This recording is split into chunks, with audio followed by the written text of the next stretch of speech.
native son of Louisiana and YouTube outlaw. Charles Walton is with me tonight. Charles, how are you? Doing pretty good, Jason, considering what just happened, and I really appreciate you having me as a guest on here. Well, it's great to have you. I'm glad we're finally meeting. I've watched a lot of your videos, and I know you've been one of the most prolific researchers into the Las Vegas shooting. But you've been on YouTube for quite a while, right? Yes, I have since 2006, so over 12 years. Wow. And it was a monetized channel, or was this is Yes. YouTubing your primary business? My videos were monetized. All of them were. Yeah, pretty much, probably 95% of them, I guess. And so was YouTubing your full-time job? Has this really hit you in the pocketbook? Yeah, it definitely has, because I have a few other sources of income, but that one pretty much, since I have my own home and all, YouTubing your primary business? So yeah, it was pretty much. Wow. So yeah, it hits the pocketbook. Wow, they really got you on that. So what are you going to do? I saw you sent me a bunch of links here. So for people who don't know Charles, he was Charles Walton was the channel there on YouTube, and this is what it looked like in its former glory. And looks like you had 50,000 subscribers, and you were covering all kinds of things. You covered the Las Vegas shooting. You had just begun covering the Florida shooting, and it seems like delving into the family history of a certain high school student with the last name that starts with an H and ends with an OGG. And we probably shouldn't even say the name, because it sounds to me like right now, it's so pathetic now on YouTube. If you put that name in the description area or say that name, they will give you a strike, from what I understand. Can't even say the guy's name. It seems like that seems to be the reason why they came after me. Right. So you've sent me some of these messages you received here. And this one is saying, as you know, our community guidelines describe which content we allow and don't allow. So you've got this video exposed David Hogg's dad, former FBI agent. I hope I don't get a strike for saying that. But so that was flagged for review. Now, don't they give you 48 hours to react and take a video down if it's objectionable? This is what's so crazy about it. The night it happened was on February 21st, 2018. At the time it happened, I had no copyright strikes, no community guideline strikes. So basically, my YouTube channel was in perfect standing. Now, later that night, I received 2 community guideline strikes back to back within minutes of each other. And I was like, this is really odd. So at that point, I became concerned. I did not even receive a 3rd strike. Now, their policy, from what they say, you're supposed to get a 3rd strike. I never received it. I don't know if it's because when they did it, at that time they automatically, just deleted my channel. So the next morning is when I went to look at my channel, and I found out it was terminated. And like I said, I've been on since 2006, over 12 years, over 4,700 videos, over 50,000 subscribers, and over 47 million total views. Wow, 47 million. It's crazy, I know. Also, that same night, I appealed those 2 strikes, because they're coming in back to back within basically minutes, and so I'm thinking I better get on this. So they don't give you a lot of room, a lot of information to put in on these appeals. You know how they're real short.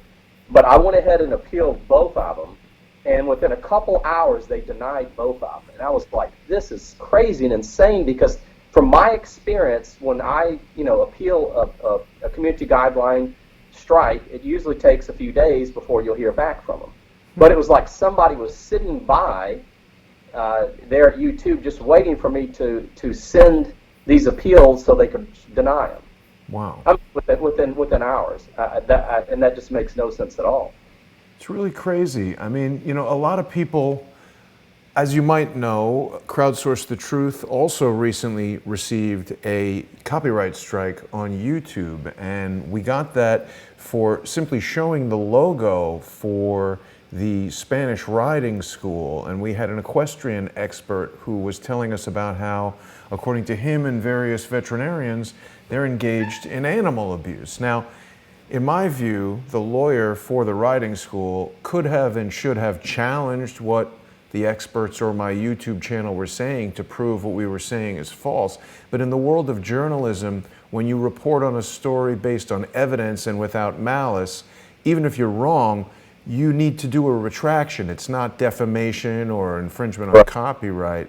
They're supposed to tell you, hey, this is incorrect, here's the correct information. And unless you're out there irresponsibly reporting things that are knowingly false, it's really not a problem. But it seems like that's not the case. And a lot of people were very adamant about reminding me that YouTube is not a public utility or a government agency, and therefore it can abuse our First Amendment rights. I think we'd need to consult a lawyer about that. But I think you and I have the same issue in that when you sign up for a YouTube account and you click on that, okay, give me my account, you're agreeing to a end user licensing agreement, and there's rules that YouTube sets forth.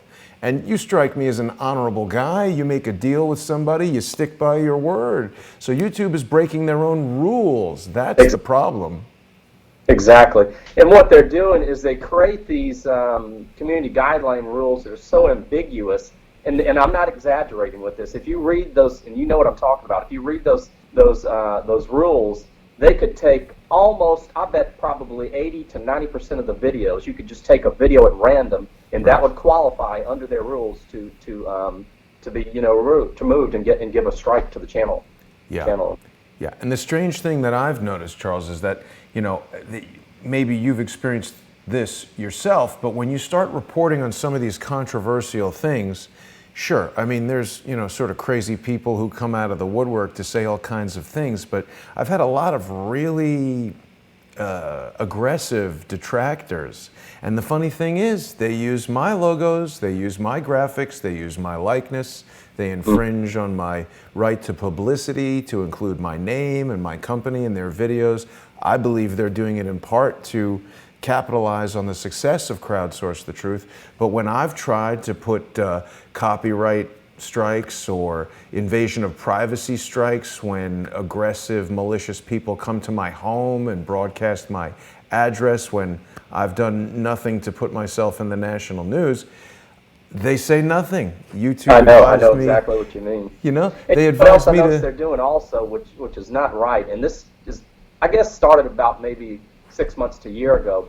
Under the search criteria, if you search, like, say for example, you search just the words Las Vegas shooting or something, what they're doing now is they're giving preference to the mainstream news media, like you know, channels like CNN, Fox, MSN, all those. They're putting those videos above any you know, independent journalists like you and myself that would have a channel on YouTube. So if you search that criteria, their videos are going to come up before ours, even if ours have more views, and that's not right.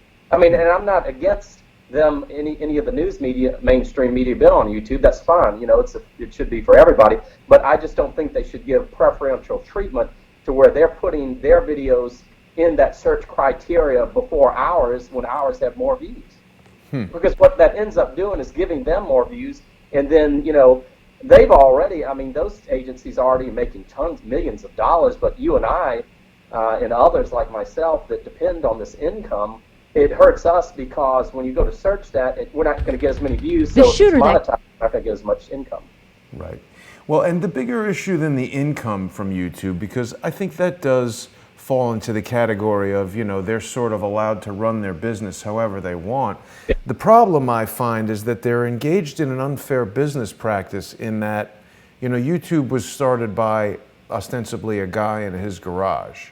And in order for it to scale to what it's become now, you know, the initial thing of YouTube is it's a web page. There's software there, you upload a video, it plays. Okay. But when you want to have 10 million people viewing it, you need a gigantic data center and, you know, lots of software maintenance and updates and all that. And because YouTube is free for people to upload to and view, it's grown to such a size and such a great degree of capability, it seems virtually impossible for anyone to compete. You know, last year we had VidMe pop up, but by December it was out of business. I presume they couldn't make it work financially.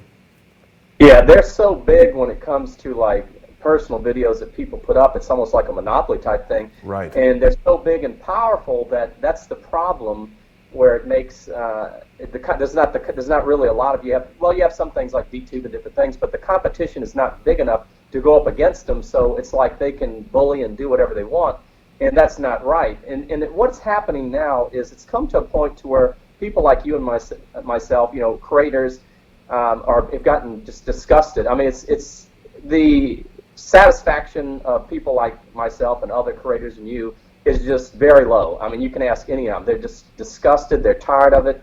They've been abused. They've been bullied. And it's gotten to a point to where people are ready to take action now, especially when they start removing people's channels that shouldn't be removed. And so now it's come to where we need to do something. And, of course, later we'll talk about the petition. I created a petition that hopefully may help drive that point and get some action, because eventually it's going to end up at Google. And I just put it up yesterday. It's already got like close to 500 signatures, I think. Yeah, and I just signed that earlier. I'm going to put into the comments here on Periscope the link on change.org where people can sign Charles Walton's petition for YouTube creators, and it's a request for fair treatment. Right. Again, I mean, obviously we recognize that YouTube is a privately owned company and Google is free to do what they want with it, but it's important that the people that use it and look at it and allow Google to make money from it. See, as I say this, I'm wondering, Charles, does Google even care about making money from it? That's what I wonder too. I think their total, package, they make their company makes like 600 billion, and that's something their total worth. And the problem, and they make billions a year, and the problem is that they're so big and massive, and they have so many channels, and it's just out of control to where they just don't seem to care, because when you're that big and you've got all that income, and Google's constantly buying up other companies. I mean, they're so big, and when you've got that much power and control, that leads to sinister things. We've seen that. It happens to world leaders, around the world, the same thing. They get all this power and control, and then they start abusing the people, and that seems to be what's going on with Google. It's gotten to one point to where they're so big that they don't really care if they lose somebody that has 50,000 subscribers. They don't care if they lose somebody that has 100,000. It's just they got more that'll come along, and they got others that are bigger, and it's ridiculous. Right. See, I think when a YouTube creator looks at their own channel, this is one of the reasons why I haven't monetized Crowdsource the Truth directly on YouTube. I do rely on community sponsorship through Patreon and PayPal and Bitcoin and things like that. But I specifically wanted to avoid monetizing on YouTube because I think it puts you under greater scrutiny, and I didn't want them to have that kind of control. But you've just caused me to realize that they're making money not from the ads on 10 million video views, because as you've just pointed out, in the grand scope of Google, 10 million is like nothing. They don't care about that. They're making much more money controlling the overall message. It's, this week I've been talking a lot about something that I've dubbed Operation Mockingbird Jr. You're familiar with Operation Mockingbird, right? Not too much. Tell me about it. Well, so in 1971, I think, this guy named Daniel Ellsberg, who was essentially the Edward Snowden of the 70s, he was, I think, a contractor to the CIA, and he stole a bunch of files, literally paper files, and gave them to, I think, Time magazine or the New York Times or something, and they published all these classified files about different programs within the CIA. And one of them was Operation Mockingbird, in which the CIA detailed their plans for actually inserting employees into major news media outlets, and they controlled the news that way. Right. So I would have to say that, the realization that so many people have turned towards alternative media, getting their news from Twitter, Facebook, Google, YouTube, all that, I just can't imagine that the same people that concocted Operation Mockingbird would allow people like you and I to share true, real news without being controlled. And I think that's how they're making their money. Exactly. And I do think that probably, very likely, the government has got some push and control over what Google, YouTube and Facebook and a lot of these, because we know they're monitoring them. We know they monitor them. It's a way for them to see what people are doing, what what drives them, what they believe in, and all this. So we know they do that. And sometimes I do wonder if they don't sometimes put the pressure on, because we know also, we've seen in the past how the government will, they went after these cell phone companies and all, trying to get all this personal information and stuff. Yeah. And so it makes you wonder really what they are doing. I mean, I support the government if it's good. I'm not against the good government, but when they get too much power and control, and then we're losing our First Amendment rights, and too many laws are being passed, too many ordinances are being passed, and too much control, then it suppresses us and censors us, and it gets to a point to where the people don't want it. And it's just, I've got people leaving comments now on Facebook saying that we're headed to be like Russia or North Korea, and that's scary. Yeah. Oh, I agree. It is scary. And some of the comments here on Periscope are talking about alternatives. I mean, ironically, I would say that Periscope is the best alternative to YouTube, and there are things about it that I like better. There are things I like not quite as much, but Periscope has the broadest reach. People are talking about BitChute, DTube, etc. I mean, these are interesting alternatives in that they're decentralized and, blockchain based and whatever they are, but they're just nowhere near as robust. I mean, I've tried several times to go to DTube and it's repeatedly failing on me. I can't say that I know why, but I just type in dtube.com and I'm getting a white screen that does nothing. And I've tried this from a couple of different computers, not really working out too much. I've made some comments in the past few days about my feelings about Steemit and DTube and all of those things. They're great in concept, but they're not working for me. So, right, yeah, and that's the thing too. I since this happened, of course, I'm getting hundreds of people that are coming, which I appreciate. Coming to friend request me on Facebook. I'm accepting all of them, of course. And they're leaving comments, about different sources, that I could go to, like DTube and Steemit and all these other ones, suggestions. And I've kind of looked at and checked out a few of them.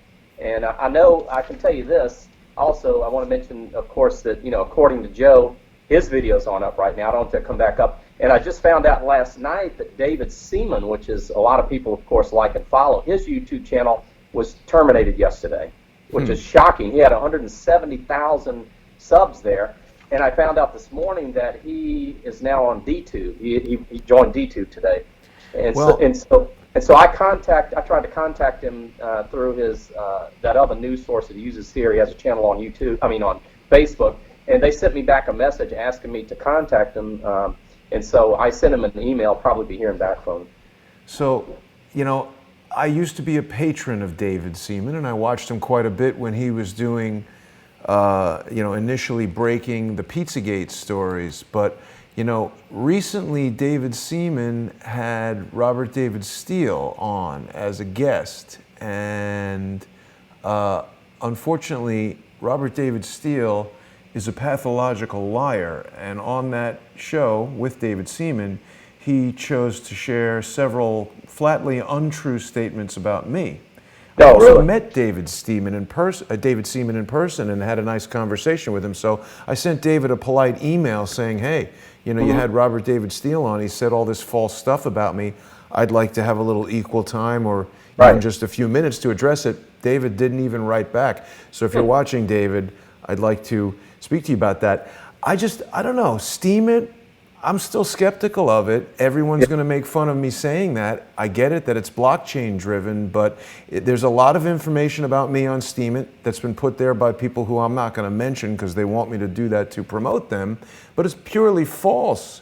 And it's a double-edged sword, If someone puts something on YouTube accusing you of a crime, Charles, that you didn't do, you could contact them and say, although, you know what, it doesn't matter, because when I've done that with YouTube, they do nothing. Unless you're a law firm in Austria or this kid David Hogg, they don't seem to care. Yeah, I know, exactly, I know. And that's another big problem, too, which I mentioned in my petition, of course, how the lack of communication with YouTube, they just don't, they don't seem to respond. And a lot of times they'll implement new things, and they won't even let anybody know what they've done or why they did it, and it doesn't make sense.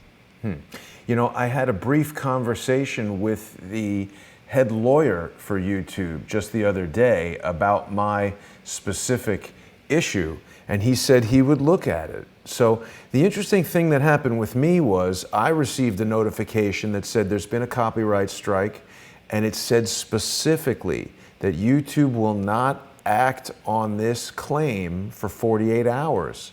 And it encouraged me to contact the complainant and try to sort it out. So I did that, and less than 48 hours later, 35 hours and 7 minutes, they cut the channel.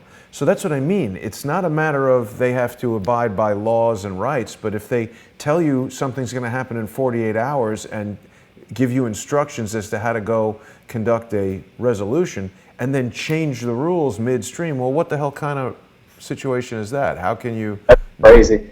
And of course, over the years, being on there, for over 12 years, I've had a few copyright strikes, not a whole lot, just a few.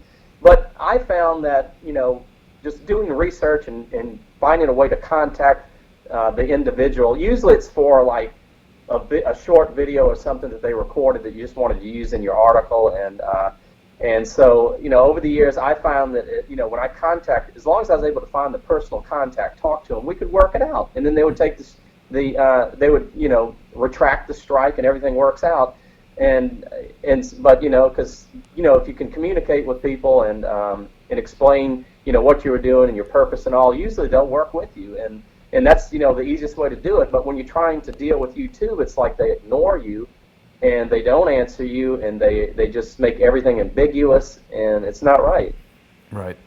People are saying, who is D. Hogg? He was a witness who has become the virtual spokesperson for the shooting at the high school in Broward County in Florida. Right. And so Charles was reporting on this kid's father allegedly being a former FBI agent. And it certainly was an interesting coincidence, to say the least. Yes, Parkland school shooting, anti-gun message is what we're getting here from Periscope. So Charles, what's next for you? Are you going to start a Periscope channel or something like that? Maybe get onto Twitter so people can follow you there?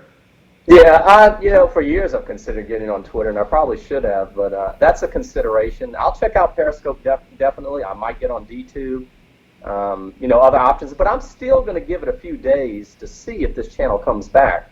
Is there a chance? It's possible it does, because I've done some research into some of the, there's like one video on YouTube you can search where the top 10 people with the most subscribers that had channels deleted, and the smallest one was 1.6 million, and then it goes up from there. Now, some of these were because of glitches and bugs in the system, but it seems like some of the people that have lost channels, they come back up within days or a week. After a week, I'll be very concerned.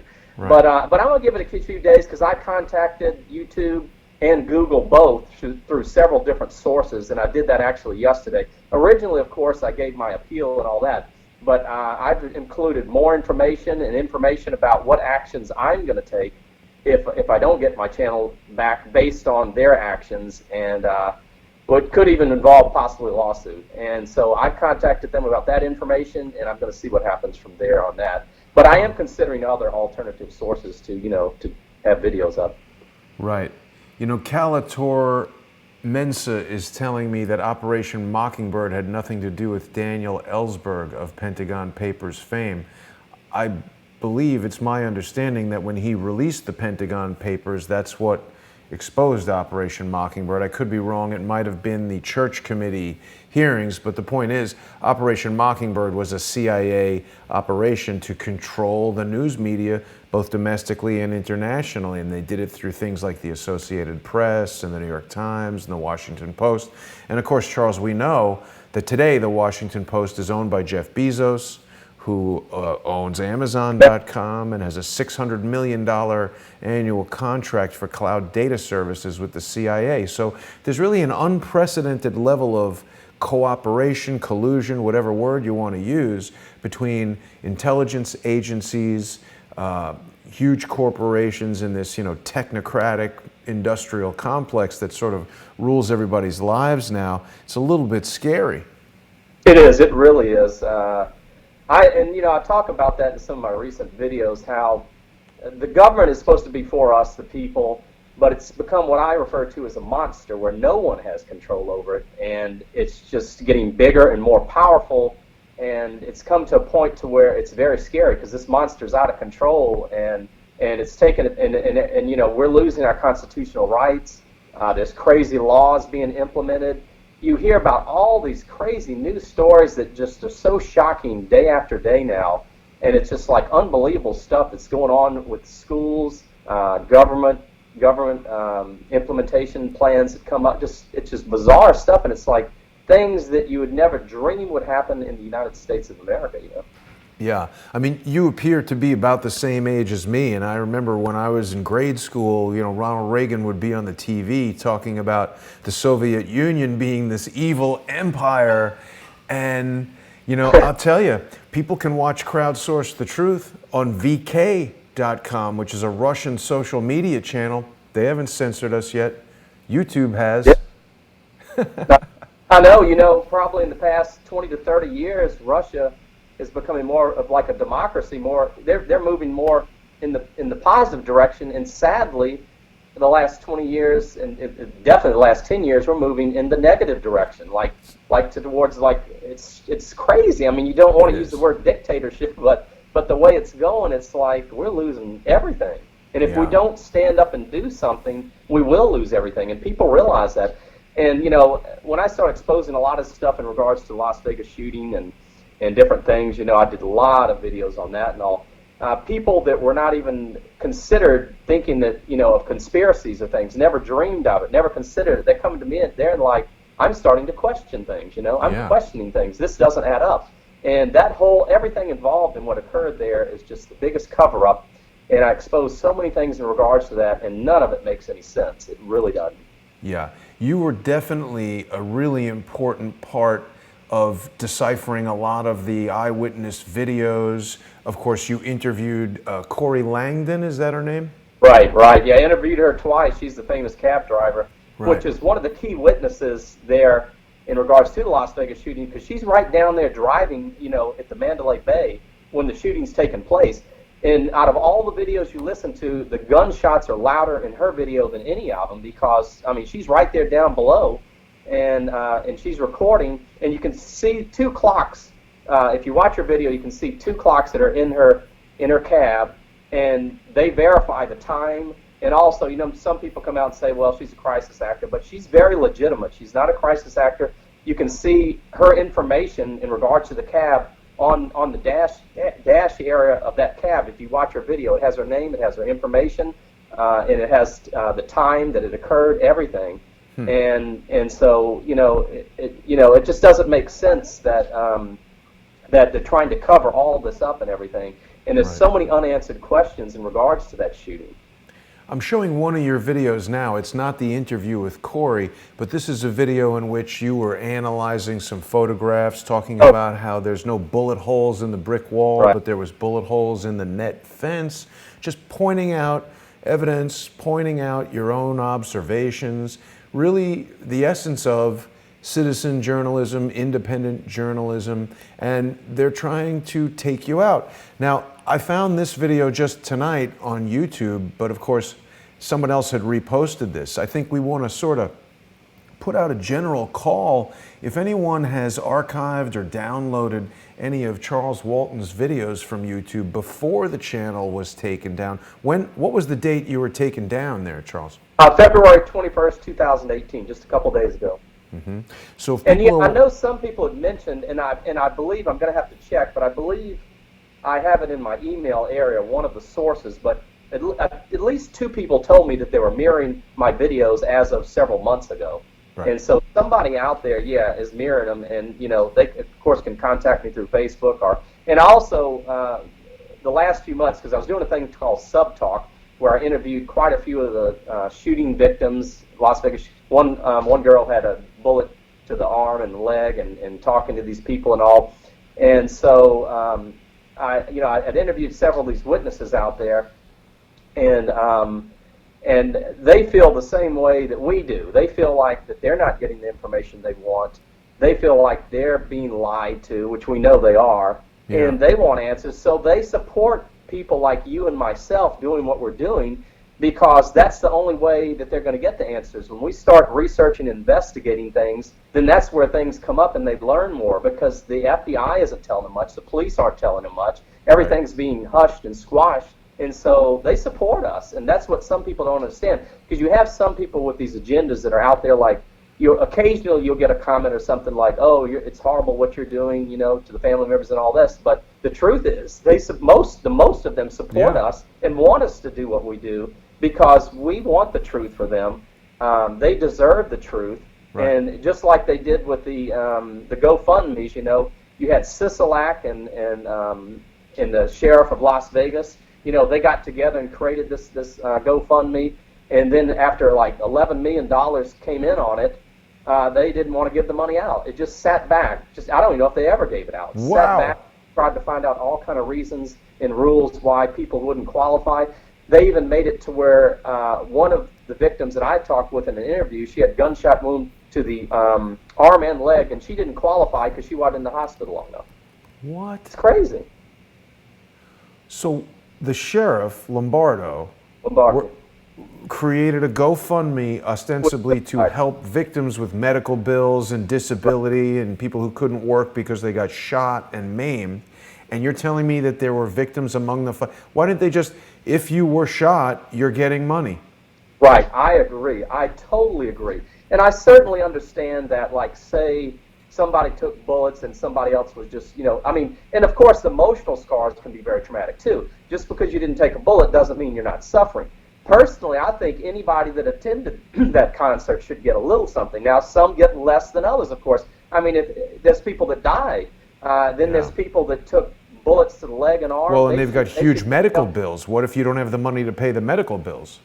Right, exactly. But everybody should get something, and some should get more. But to just, make this ridiculous rule that, and the problem I have with this too is this is money that was given from people like you and I that had a kind heart and wanted to help these people. Right. And for the government, the Las Vegas, the city and all, to get involved in this and make all the rules and deny these people and make them wait months and months for the money that is righteously theirs is wrong. And then just because somebody may not have been in the hospital for 24 hours, and even though they took gunshots, and whatever else, to deny them money from that is just sinister and wrong. Yeah, and early, Charles, there were people who were, I think they were trolls or whatever, who were saying, it's wrong for someone like you or I to have a channel like this and to ask people to sponsor our channels monetarily while we report on something like this. Their logic told them that I should be giving whatever money I have to Las Vegas shooting victims. But of course, Crowdsource the Truth is not exclusively dedicated to reporting on Las Vegas, but moreover, you can't just get involved in taking in charitable contributions and distributing them because it's the nice thing to do. There are, as I've learned from Charles Ortel, very strict rules governing the collection and dissemination of charitable funds. So I just didn't want to go anywhere near that. Crowdsource the Truth is not a 501c3 charity. Everything that I'm doing here, this is a business. This is a startup business that's engaged in interviewing people and doing investigative journalism, and this is my job. So people who like watching the show, or even people who hate the show and like making stupid videos about me and accusing me of whatever they want to accuse me of, they should consider sponsoring this channel so I can keep going. And people should also donate money to charities that help victims of all kinds, but you got to carefully vet whatever charity you're going to give money to for the exact reasons that you're describing. I don't think Joe Lombardo needs $11 million, but he seems to be very quick to collect it. And see, that money's sitting there all those months collecting interest. I don't know what they're doing with that, and I don't even know if it was ever all of it given out. It's just they went months, and even some of the Las Vegas news channels picked up on it, and they were frustrated and disgusted because these victims are coming to them saying they're not getting any money. And there's one point where they gave out like $3,000 or $4,000 out of $11 million, and then they said, well, anybody else that gets money is going to have to wait. Wow. It's just absurd. I tell you, Charles, I want to give an open invitation to members of the crowdsourced community to investigate that LVMPD-run victim charity. I think we should make sure that Joe Lombardo set it up as a 501c3 and that the money is being collected carefully and handled properly. How do we know that's not just being used to buy new cars and fancy vacations for members of the LVMPD? You know, we've seen from Ramsey Dennison, they appear to be one of the most corrupt police forces in the country. Right, exactly. And we know how, you know, government many times, you know, political officials all the time actually, you know, are involved in corruption and things like that. And, you know, maybe they never realized how big it was going to go, but that money should be used only for these victims, and it should have been put out, you know, given to them much quicker than it was. I don't even know if they ever got it. I had so many victims contacting me on YouTube telling me that they didn't get anything, and, you know, and they were a victim and they were shot. And it's sad. It really is sad that these people, you know, are victims, and people, you know, good-hearted people gave money. Some probably that had very little money to give, and then the victims are not even getting the money. And I want to reiterate what you said too about, you know, vetting these charities and all, because over the years, you know, I mean, there's no better feeling to help people, that's for sure. But the problem is these charities nowadays, a lot of them are not doing what they're supposed to do, and the money doesn't go to who they're supposed to go to. I see this over and over again, you know, even one that I liked a lot, and I still kind of like them, the Red Cross, because back during Katrina, I can say they did help me. But now I'm, you know, when I recently in a video where I talked, you know, my appreciation for what Red Cross did for me, I'm finding out that during the Houston flooding, they did a lot of people wrong in Houston. And I'm like, wow, if we can't even trust or, you know, get honesty from them, then we've lost all of them. And I've seen it time and time again, these charities, they take this money, sometimes it's misappropriated, you know, they steal it, they don't give it out to the right people. And I've come to a point now to where I just don't even like giving to them. And the problem is I see the same thing going on with GoFundMe. Yeah. You know, I mean, I'm sure there's some cases where some people, you know, good causes get money, but the same thing goes on with GoFundMe, and it almost seems like scams going on, and it's very concerning. It's gotten to a point now to where I feel like that, you know, when I help somebody, I'm just going to find these people some way personally, and I'm going to send it to them myself, because that's the only way I know it's going to really go to where it should go. You know, Grateful Girl in our Periscope comments here says that GoFundMe needs Charles Ortel. And of course, he's cracking down on charity fraud. People can watch Sunday with Charles tomorrow on Crowdsource the Truth at 3 p.m. And I remain hopeful, Mr. Walton, that not every government official is involved in corruption, but I know what you mean. It seems like many are. Bad. It's really bad. It is. I want to remind people that sexual allegations that are going on, that it's just strange how these news events that have been occurring the last few years, they'll get on something and they'll go on and on. You know, it started, remember when it started, I guess about a year or two ago, with the clown mask. And that, you know, they started, all the news sources, you know, talking about how bad clown masks and all that, you can't wear them and all. And so I did the research on that, and the actual, you know why they did that? And I exposed this in YouTube videos. The whole agenda behind that was because they have this new technology that they want to do facial recognition. And so the government is using that because they're going to be implementing these cameras everywhere, and they want to know, they want to be able to pick up your facial recognition. They want to know where you are and where you're going, and if you've got any type of mask on, that's not going to work. So that's why they started to implement that agenda with that, you know. And then they started, of course, passing all these laws to where you can't wear a mask. The only time you can wear them in some areas is on Halloween. And then you can't even wear a clown mask. It's just bizarre. But you have to find the root of the cause of why they're doing these things. And that is the reason right now. You know, they have these cameras now all over the country. They're on, you know, when you pass the red light, they have these cameras there, and they're taking pictures of your license plate.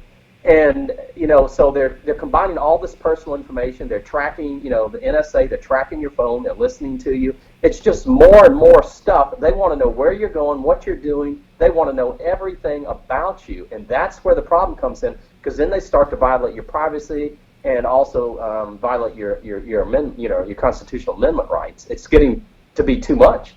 It's crazy.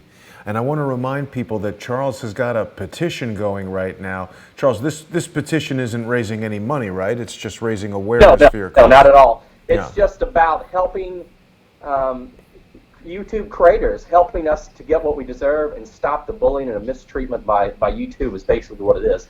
And it's starting to take off. The best way really to find it, because the URL, is not really simplistic on there, all that. The best way to do it is to go to my Facebook page, which is facebook.com/Charles Spotlight. Charles Spotlight, because years back I had a contest, and so when I started Facebook years ago, I went with that.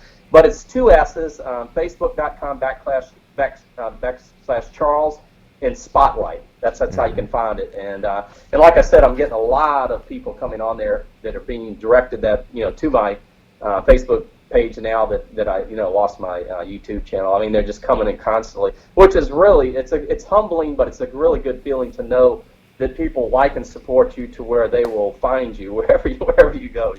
And these are good people that I love dearly. All these people. Yeah.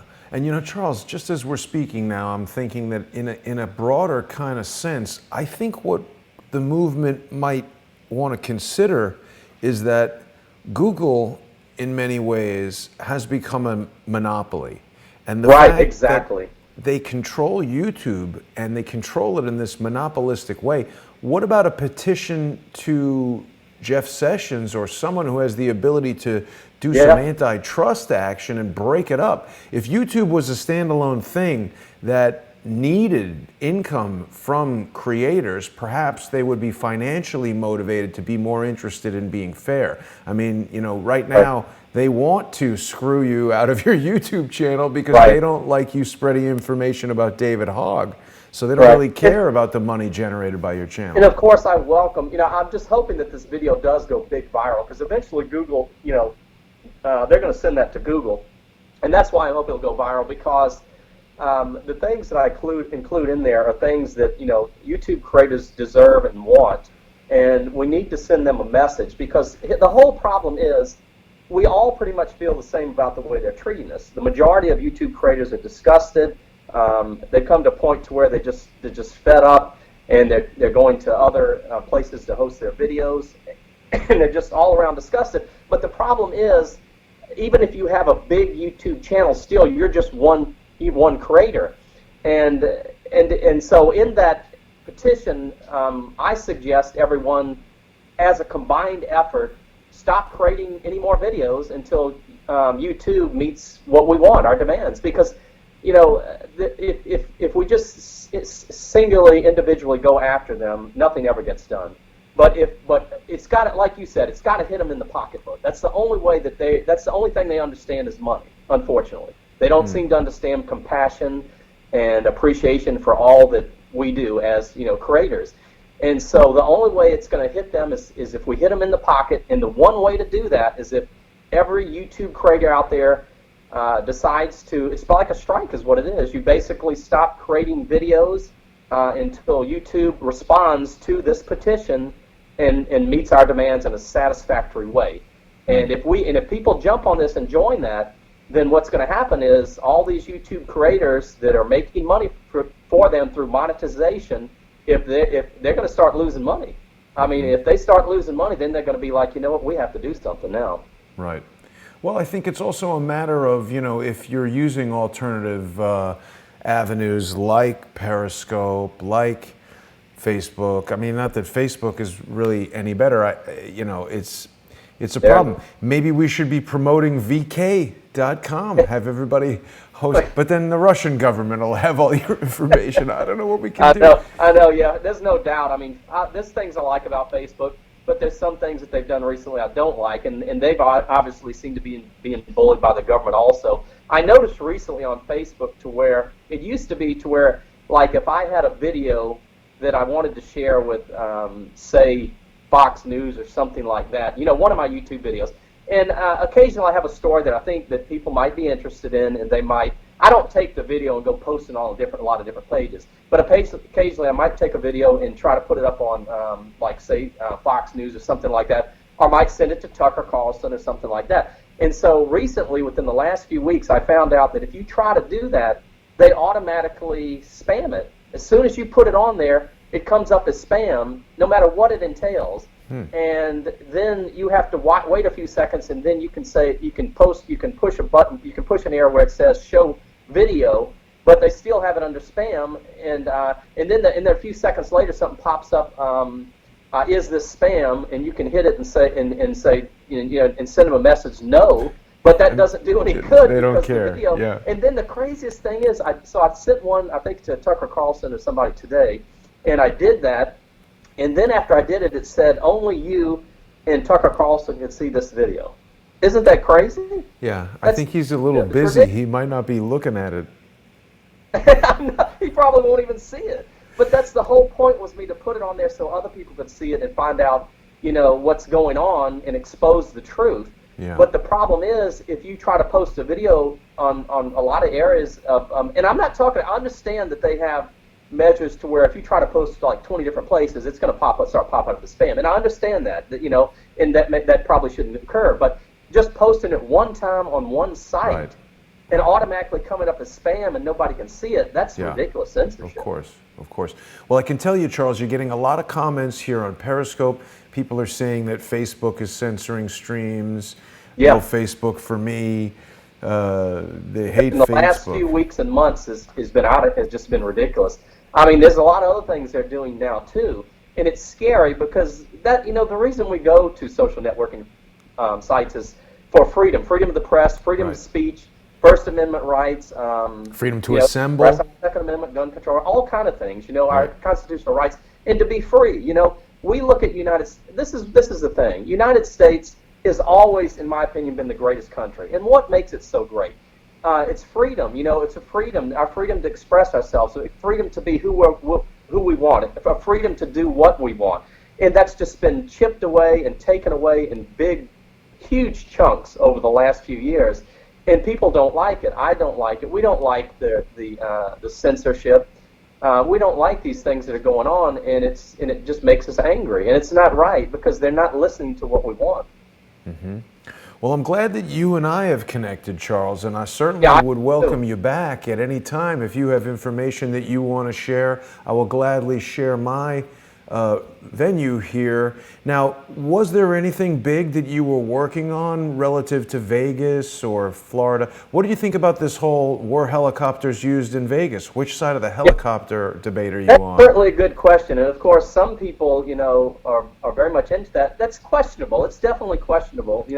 It does make you wonder, because I've looked at some of those videos, and it does look like you see the flash, around the door area of some of these helicopters, and then of course you've got the other things going on where it looks like right above the stage somebody's in black clothes up there with possibly a gun. Then you got that other video of the palm tree where it looks like somebody's in there.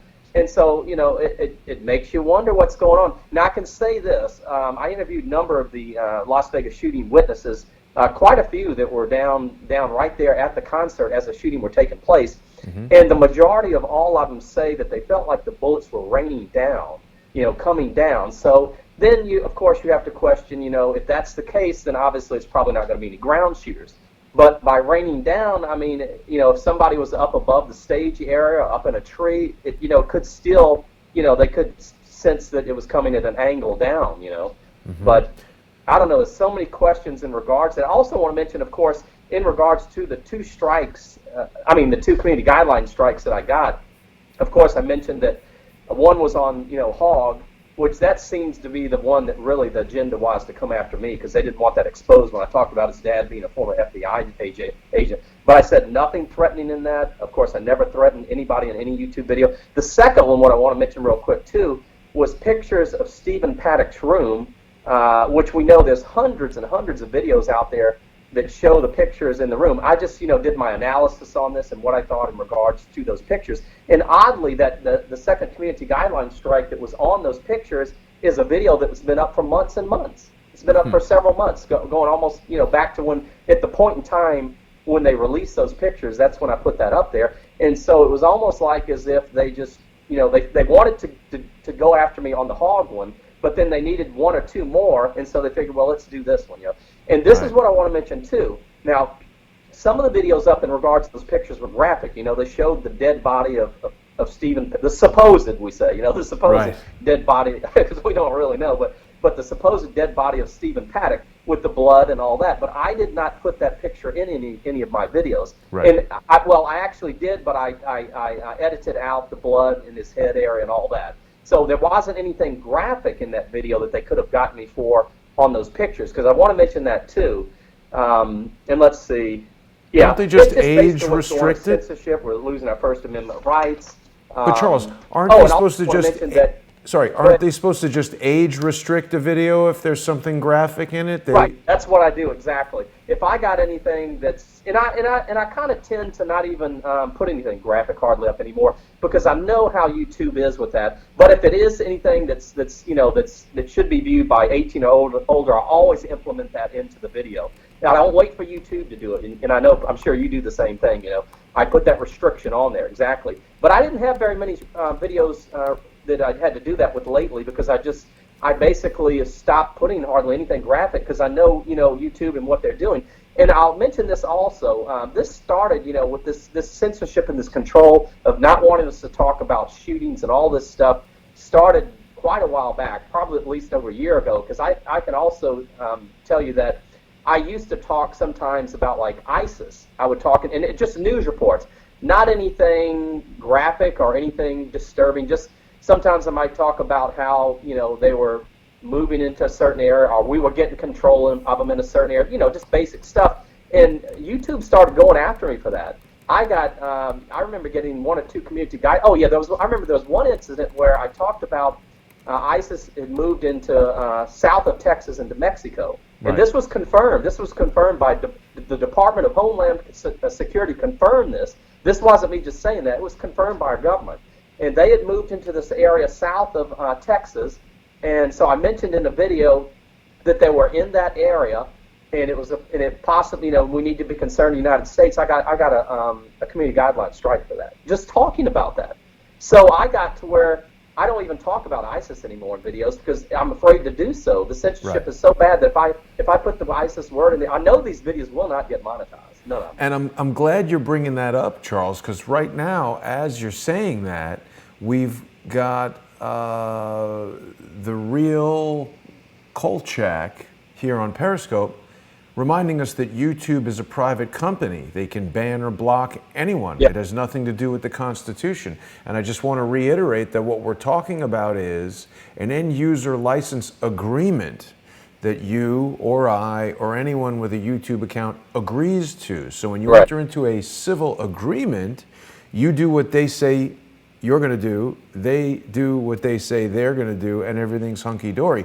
The problem that we're having is they're not even sticking to their own agreement. No, right. Even though it's a private company, because of the unfair business practices that Google engages in, where they're basically a monopoly of this stuff, they're able to do whatever they want, irrespective of civil agreements, rules, what's right or wrong. They do whatever they want, and we have no recourse. So that's the very reason why we're having this discussion. That's the exact reason. And what seems to be occurring, unfortunately, is just a very strong liberal viewpoint on the left there. And the thing is, if you're going to have a Google or YouTube or Facebook or whatever, you should allow anybody and everybody. It doesn't matter if you're on the right or the left or what. You should leave it open for everybody to give their views and what they believe in and all that.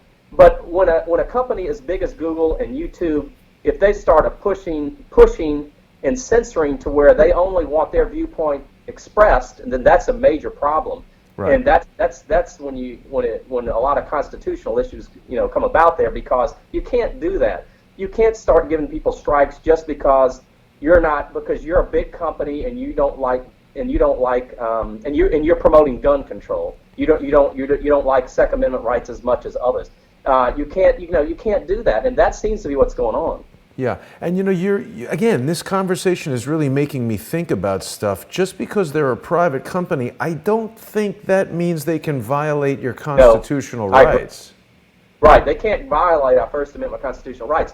I mean, they can't push this agenda that they want, their political views and all this, and they can't go to a point to where they start giving out strikes and removing channels just because the people that are expressing their First Amendment, in what they believe in, Right. their beliefs and in many types of beliefs, religious and all kind of other beliefs. They can't just push what they believe in a way to where, well, that's just too much. We don't like that. We're going to get rid of your channel. We're going to get you a strike. We don't like what you're saying. They can't do that. They can't go that far. That's too far, even though they are a private company. Yeah, I think I want to bring Larry Klayman into this conversation at some point. I mean, not tonight, but I want to call him and talk to him about this. He knows quite a lot about constitutional law, and I Right. think Awesome. when YouTube, it's not a golf club where there's 800 members. When they open themselves to millions and millions of members and allow some people to have freedom of expression and take my logo, for instance, or my likeness and use it to put out obviously defamatory statements, and not just me, about anyone, and they Yeah. do nothing when I file a complaint, but when you say something factual about this kid, David Hogg, or show a photograph that's a newsworthy piece of information about the biggest mass shooting in modern American history, that's not a fair application of their own rules. So I mean, I don't know. I don't think it works that way. We've got to look into this from a legal standpoint. And you know what's crazy also, and this started happening a couple of years ago. It used to be to where on YouTube you could put a video, and just basic news story video up on, say, say ISIS, things that happen in the Middle East, or shootings or something like that. And it used to be to where they were more open, and they would monetize some of those videos. But I can tell you as a fact that if you create a video, most any video you create on anything that involves things going on in the Middle East, ISIS, shootings, I'm not talking about graphic stuff. I'm just talking about basic news stories like you see on any other news channel, Fox, CNN, MSN, whatever. If you put a video up on that, they will not monetize these videos. Yeah.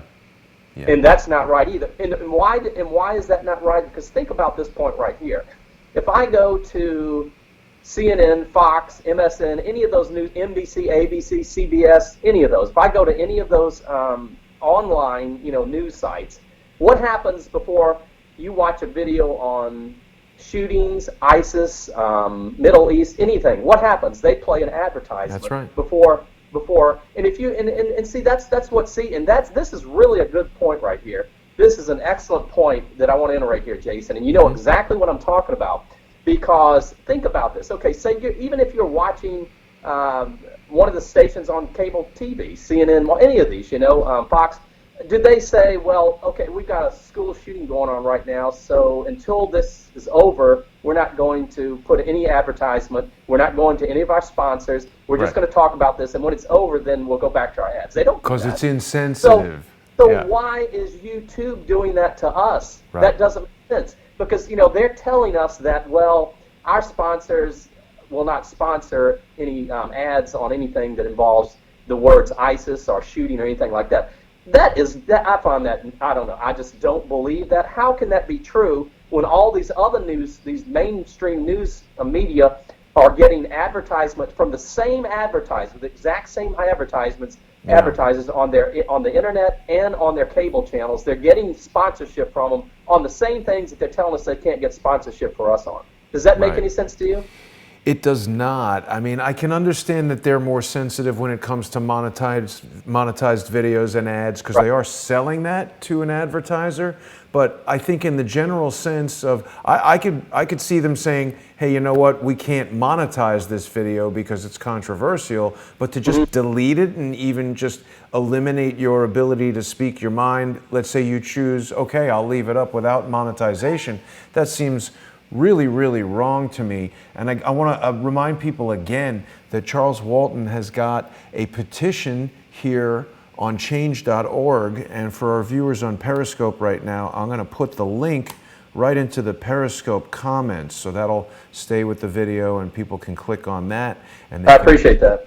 Yeah, my pleasure. They can sign the petition and help our friend Charles Walton try and get a little bit of justice here from YouTube, the private corporation that people like to remind me, according to them, should have the right to trample our First Amendment and trample the Second Amendment and try to push their gun control agenda. Yep. Charles, we're approaching a little over an hour here. Definitely want to invite you back, and if absolutely, I'd love to come back. Need a platform while you're getting your YouTube situation back in line, I'm happy to offer ours, and I'd love to, offline, I can help you figure out Periscope or VK.com or whatever you might want to do. My guest for people who are just joining us is Charles Walton. He was one of the most prolific Las Vegas shooting investigators before he was unceremoniously kicked off of YouTube. Charles, anything else you want to share with us before we bid everyone adieu on this lovely... I guess one last thing, I can say this, and you probably will relate to this also. You know, when you get a good viral video and you're exposing something, you know, you do your investigative work and you expose something on YouTube, say in regards to a shooting or something, if you really hit a good one, and you're probably going to smile because you're going to know what I'm talking about, if you really hit a good one and you expose some stuff and that video is going viral, have you ever noticed how sometimes these trolls will come on there, you've never seen them, these are people that never, and you know what they are because they never posted on any of your videos before, right. And they all have these, you know, their default picture is never a picture of a human being. It's always of something other than a human being. Yeah, 2 subscribers, like no videos on there. And they will try to bombard your video in a negative way to make it look like you're being dishonest or not telling the truth. And it doesn't happen that often, but you probably know what I'm talking about. Well, you know, it seems to be happening more often with me than maybe some other people. Right. I think what you're talking about is something called astroturfing. One of my most prolific detractors engaged in that very practice the other day to trick me into calling him by using a Twitter account that was not very obviously linked to this person. It was followed by the person, and I presumed it was a friend of that person or a follower of that person. And I'll tell you the truth, Charles, in the past, when I've received messages like that from people who seem like they might be real people and not just, you know, bots or whatever, I do sometimes try to engage them because when people accuse me of things that I haven't done, that bothers me. I do the same thing, I agree. You know, right. I want to at least have a conversation with the person to try to enlighten them and share some real details with them. But this person tricked me into having a phone conversation with him and then misrepresented that to his audience to make it seem as if we're somehow colleagues where I care about his input or what he has to say or even consider him on the same level as me rather than way down in the dirt and the mud where he is. But I don't like being tricked. I don't like being tricked by the mainstream media. That's why I created this channel. And Charles, I'm sure you know that Crowdsource the Truth, it's a community-sponsored news resource because I don't want big corporate sponsors like Google or pharmaceutical companies to be able to dictate what we're doing. I want each individual viewer who really likes Crowdsource the Truth and likes the fact that we're reaching out to independent journalists and YouTubers and people who are sharing information like yourself. And so for people who are tuning in daily, I really would encourage them to go to patreon.com/crowdsourcethetruth and become a monthly sponsor, even if it's just for $1. And you know, Patreon is probably a big company too, so if people want to utilize decentralized cryptocurrency, I've recently implemented this QR code, Charles, so people can just point their Bitcoin wallet at the video itself and sponsor Crowdsource the Truth with Bitcoin. My guest has been Charles Walton. Pleasure to meet you, a real Southern gentleman, Charles. We'll have you back on real soon, and thanks for everything that you're doing. Thanks for everything you're doing, Jason. I really appreciate that because, you know, together, all of the creators, you know, we can make a difference in all, and I appreciate everything you're doing. I look forward to being on with you again. Thanks so much, Jason. Thank you, Charles, and have a really pleasant Saturday night. I'll see everybody tomorrow at 3 Eastern Time for Sunday with Charles.